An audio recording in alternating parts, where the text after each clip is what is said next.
Usually, when investigators look at the site of a disaster, there's this baseline expectation of chaos. Right. You picture a building that's collapsed from an earthquake or a bridge that gave way because the physical weight just exceeded the tensile strength of the steel. You're looking for the accident. Exactly. You approach the wreckage assuming it was a tragic, unforeseen failure, maybe a lapse in oversight. But then, ever so often, forensic teams arrive at the rubble and they start clearing the dust, and they don't find random stress fractures. No. They find perfectly drilled holes in the foundation. They find the chemical residue of thermal lances. They find that the collapse wasn't a failure at all. The collapse was the intended function. It's the profound difference between a structural failure and a controlled demolition. Because when you're looking at an accident, your entire investigative framework is geared toward finding out what went wrong. Yeah. You're looking for the error. But when you look at a controlled demolition, you have to entirely shift your paradigm. You're looking at a system operating flawlessly, exactly as its architects designed it. And today, we are walking into a site that has been systematically dismantled, and we're looking directly at the blueprints of how it was done. Welcome to the deep dive. We have a lot to cover today. We really do. We have in front of us a meticulously documented dossier. It's categorized as a forensic legal audit spanning from 1979 all the way to the present year, 2026.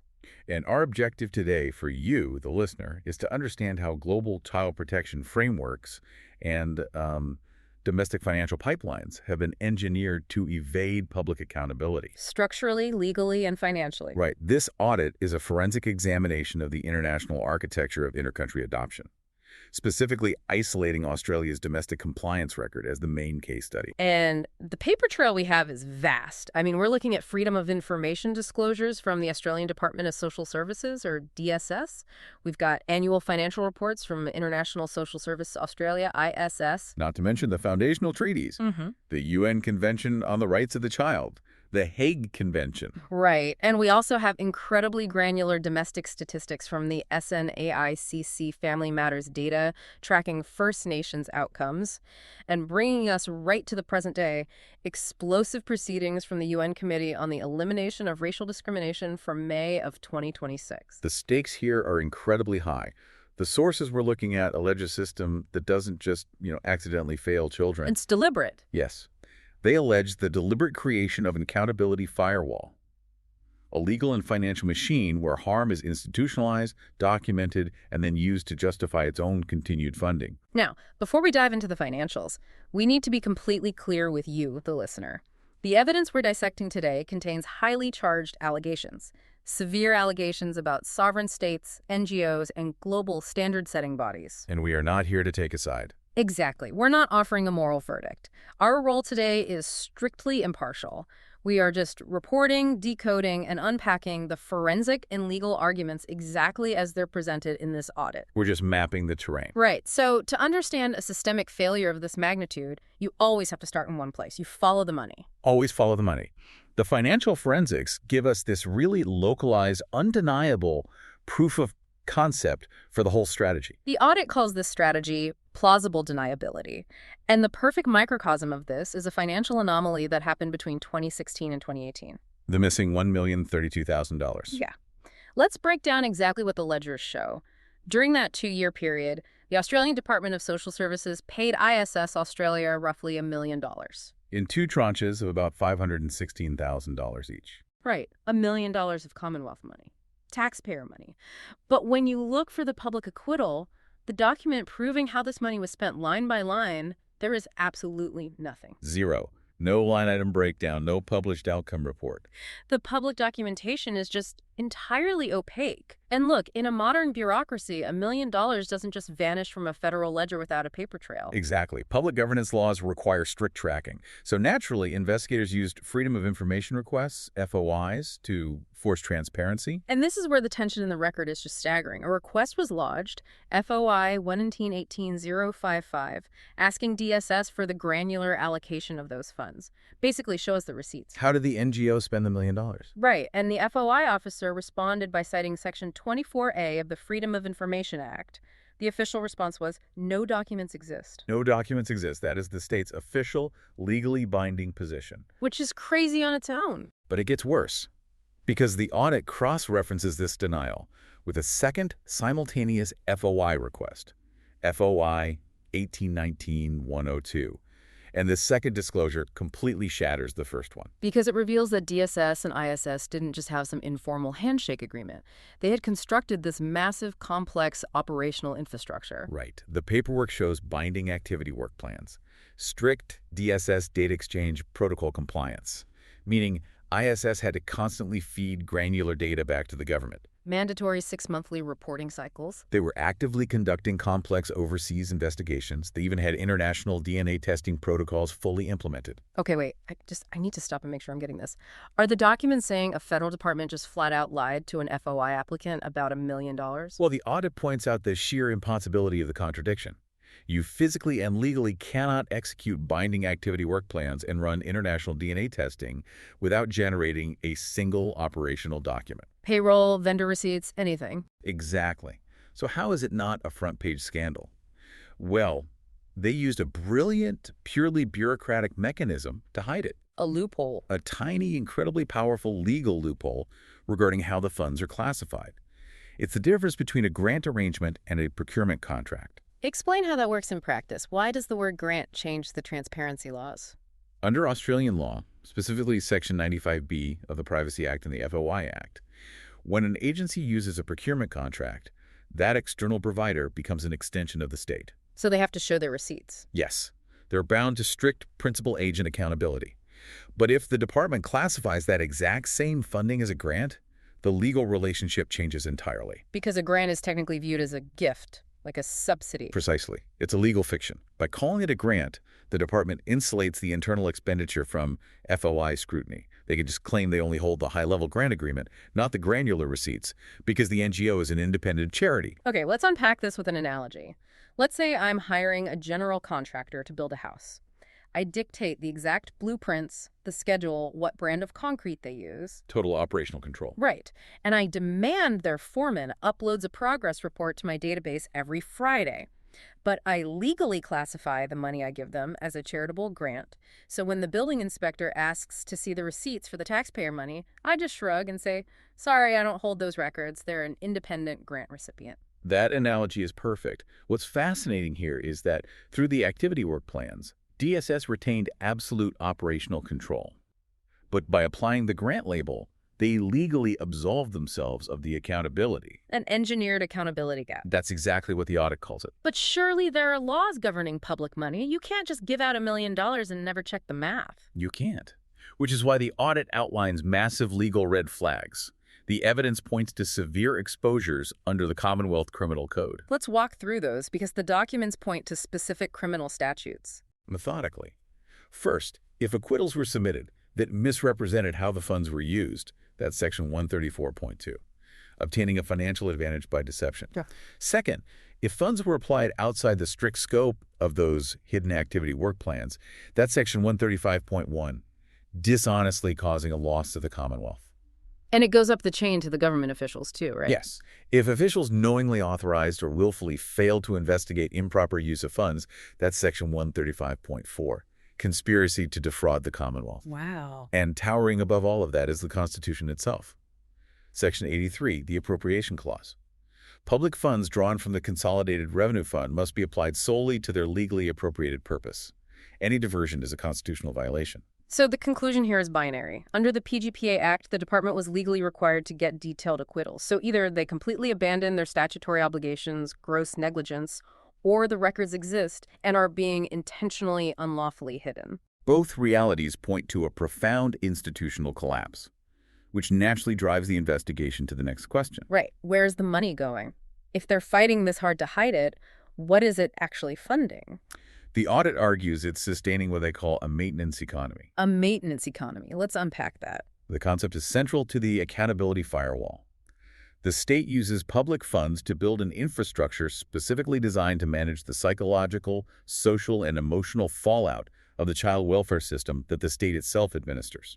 And to substantiate this, the audit looks at the performance data of the specific service the missing $1 million was ostensibly funding. the Intercountry Adoption Tracing and Reunification Service, ICHE post-terrace. Managed by ISS Australia. And the data from 2016 to 2017 is genuinely staggering. It really is. In that single year, they opened 136 new active cases. Now, the government projected they'd handle 40 to 50. So the reality on the ground was nearly 3.5 times higher than the projected demand. But it's the intensity of the interventions that's hard to process. For those 136 cases, the service logged 4,978 total service events. Which averages out to roughly 38 separate service interactions per single case. 38. We have to pause and consider the deep psychological distress that requires 38 separate interventions just for someone trying to uncover their biological identity. And the audit notes that 78% of the clients required intensive counseling just to arrive at the decision to begin tracing. Just to make the choice. Not the search itself, just the burden of deciding whether to look. The trauma is so deeply embedded that the preliminary step requires massive intervention. And then we hit the most devastating statistic. After all that funding, after 38 interventions, only 15% successfully trace their birth families. And only 5% achieve an actual physical reunion. 5%. So you're looking at a system where the designated product reconnecting severed families fails 95% of the time. 95% remain permanently disconnected despite expensive state intervention. This is the maintenance economy.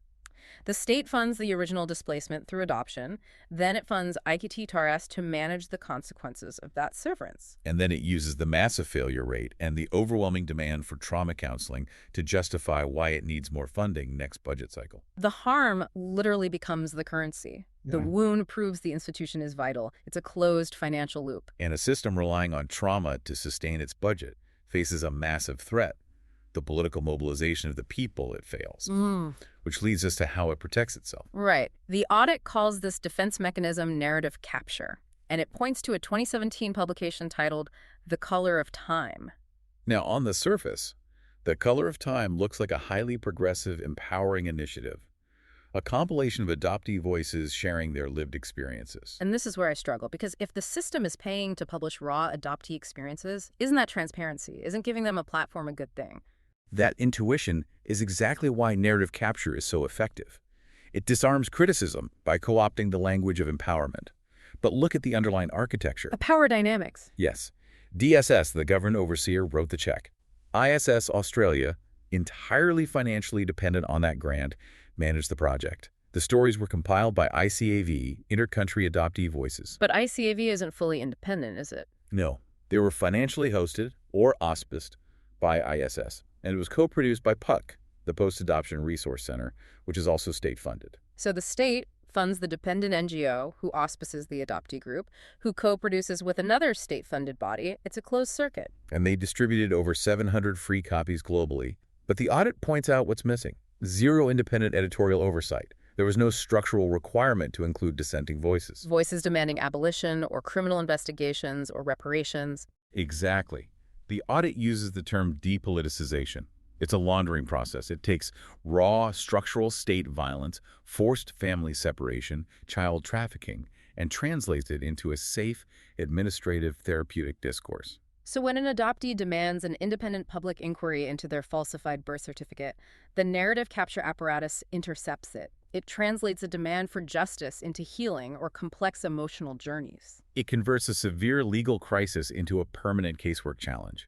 You cannot put a complex journey on trial. You can't demand reparations from a healing process. It completely insulates the industry. The system is never a perpetrator, just a well-meaning facilitator of therapy. Exactly. But the evidence makes a massive pivot here. Because Australia didn't invent this legal and narrative firewall out of nowhere, we have to look at the United Nations to see the blueprint. We have to look at the architects of the UN Child Protection Framework between 1979 and 1993. The documents introduce two central figures. Nigel Cantwell, founder of Defense for Children International, or DCI, and Professor Jap Duke, who eventually chaired the UN Committee on the Rights of the Child. The forensic timeline highlights a massive structural conflict of interest at the inception of modern child rights. In 1989, the global community adopted the UNCRC, the Bedrock Treaty. And during the drafting, DCI was the official coordinator of the NGO drafting group. And DCI had deep established ties to the global adoption industry. But why is that a conflict? Don't you want child welfare NGOs involved? You want independent actors.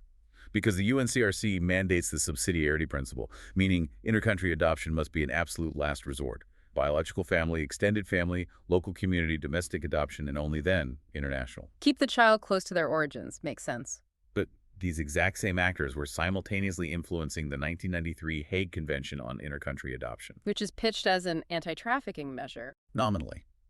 But the audit argues that in practice, the Hague Convention standardized and legitimized a global market. It created a legally protected supply chain for moving children from the global south to the global north. So there's a built-in legal tension right at the foundation. The UNCRC demands family preservation, while the Hague Convention streamlines a global market. And the same NGOs shaped both without independent financial auditing. Which sets the stage for the most brazen sequence in the dossier between 2004 and 2009, showing exactly how international law is manipulated from the inside. In 2004, under Professor Doak's chairmanship, the UN starts drafting the guidelines for alternative care of children, and Nigel Cantwell is brought in as the primary drafter. The stated purpose was to fill interpretive gaps in the UNCRC. But the forensic record uncovers a deliberate tactical maneuver. They explicitly titled it Guidelines rather than Binding Standards. This blew my mind. The audit states the authors went on the public record admitting they chose guidelines because they knew member states would never democratically vote to pass it if it was binding. They bypassed the democratic threshold intentionally. It's like a corporate lobbyist knowing a deregulation bill will fail in Congress, so they just print an internal suggestion memo, bypass the vote, and enforce it as law anyway. The textbook definition of soft law manipulation. And the timeline proves the intent. In 2009, the UN General Assembly reviewed these guidelines and explicitly refused to adopt them as a binding resolution. They just voted to welcome them, unequivocally rejecting binding legal status. But immediately after that rejection, DCI, Cantwell, and the UNCRC committee simply ignored the General Assembly. They started promoting the guidelines globally as the definitive gold standard. Cantwell even wrote implementation handbooks defining best interests of the child based on these non-binding guidelines. A private NGO actor setting international normative benchmarks without any democratic mandate. Weaponizing the UN logo. So what happens when these manipulated guidelines meet the real world? Catastrophic results. Commodification of children and administrative cover-ups of historical crimes. The audit looks at the post-Ceausescu Romanian adoption market in the 90s to prove this. Romania was under pressure to align with these frameworks, and an unregulated pure market economy emerged. A literal point system was implemented. Break that down because it's horrifying. Foreign agencies provided financial aid to local Romanian systems. That aid mathematically translated into points, and those points were exchanged for the allocation of adoptable children. The more money you pump into an orphanage, the more points you get to exchange for a child. A literal supply and demand curve for human beings. And it caused a brain drain. Wealthy international agencies poached top domestic social workers with massive salaries, collapsing Romania's own child protection capacity. And it gets darker, because a market requires supply. The audit describes how local laws were manipulated to manufacture abandonment. If impoverished parents couldn't visit their child in an institution for 6 months, the state declared the child abandoned. Severing parental rights and accelerating the pipeline. But for this global market to function, it requires a legal sealant. A foundational lie enshrined in domestic law. The legal fiction of identity. What happens to a child's paperwork when an adoption is finalized? The domestic law requires the biological birth certificate to be legally canceled and physically sealed. The state issues a new, amended certificate stating the child was, quote, as if born to the adoptive parents. It overwrites biological, geographical, and historical fact, which breaches UNCRC Article 8. The right to preserve identity without unlawful interference. It's a permanent breach. And the audit preempts the counter-argument about modern integrated birth certificates that list both sets of parents. They dismiss those as purely cosmetic. Because underneath that new piece of paper, the original certificate remains legally canceled. The legal severance persists. The state remains in active breach of international human rights law. Which brings us to the ultimate test case in this dossier. What happens when this system encounters undeniable, documented criminal child trafficking? The Julie Chu Syndicate. Operating between 1980 and 1982, around 60 to 63 infants were trafficked from Taiwan to Western countries, 24 of them sent to the Australian adoption system. orchestrated by a lawyer named Julie Chu. She exploited the Taiwanese household registration system, rented legitimate documents from impoverished families, and used them to falsify relinquishment records for stolen children. Massive document fraud, but she was caught. She was prosecuted and criminally convicted in Taiwan in 1982. So the audit asks, if the architect is convicted in 1982, how did the Australian government respond to the fact their agencies ratified forged traffic documents? And the response is chilling. They didn't formally respond until 2017, 35 years later. The government issued a statement declaring the adoptions of these trafficked children remain valid and binding under Australian law. They actively validated the falsified paperwork. No apology, no reparation. No apology, no reparations, and no independent criminal accountability framework to investigate the central authorities who failed to detect the syndicate. They downgraded a historical crime child trafficking into a casework anomaly.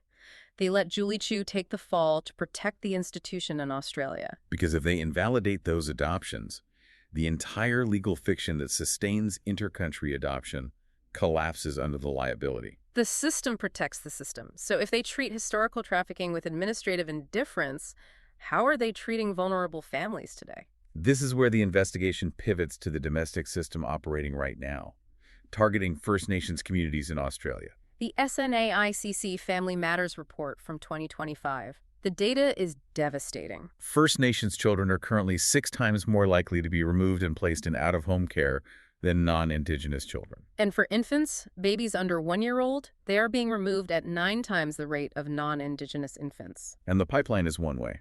The reunification rate for First Nations children is only 3%, compared to 10.1% for non-Indigenous children. But what about the Aboriginal child placement principle, the legal framework to keep them with extended family, on country? It exists on paper. But SNAICC data shows only 1% of removed First Nations children are actually placed on country with Indigenous kin. It's a total catastrophic systemic failure. The safeguard is defunct. And why is it failing? Follow the money. Out of every dollar spent on child protection, only 16 cents goes to early intervention and family support. The remaining 84 cents is dedicated to the massive machinery of removal and out-of-home care. And only 8% of total spending reaches Aboriginal community-controlled organizations. The financial structure commits to removal over preservation. Which finally triggered a reaction at the highest international level. In May 2026, the UN Committee on the Elimination of Racial Discrimination, CIRARD, issued an early warning and urgent action procedure against Australia. Explain how severe that is. It's the highest level of international alarm, short of a UN Security Council referral, reserved for imminent catastrophic human rights violations. Deployed against a wealthy nation like Australia, it's unprecedented. And what did CIRD cite? Systemic racial discrimination in child removal, and they link it directly to the youth justice system, an unbroken pipeline from out-of-home care to incarceration. First Nations children make up 65% of all children in detention, despite being only 6.5% of the youth population. The UN condemned widespread racial profiling, the use of spit hoods on minors, solitary confinement, and a criminal age of responsibility that remains at 10 years old. So this urgent action proves that Australia's domestic accountability mechanisms have entirely failed. The system requires emergency international intervention. Which brings us to the end of the timeline. We need to synthesize what this deep dive has uncovered. We've unpacked an ecosystem of plausible deniability, missing millions hidden behind grant loopholes blocking FOIs. We've seen adoptee trauma leveraged as budgetary currency, requiring 38 interventions per case while failing 95% of the time. We've seen unaudited NGOs capture the UN, manipulating soft law to bypass sovereign democratic votes. We've seen a convicted child trafficking syndicate downgraded to a casework anomaly to protect the state.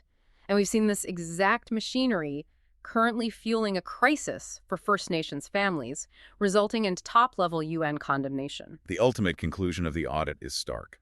The system survives not because it serves vulnerable children, but because it brilliantly serves its own institutional and financial interests. It's the producer of the harm and the healer of the harm, generating trauma, funding the infrastructure to manage it, and remaining legally untouchable. The audit states that radical structural dismantling is the only way out, abolishing the legal fictions of amended birth certificates, incorporating binding human rights law domestically, and returning jurisdiction and funding directly to Aboriginal communities. Anything less is just better-dressed plausible deniability. We started out talking about the rubble of a collapsed building, about the difference between an accident and a controlled demolition.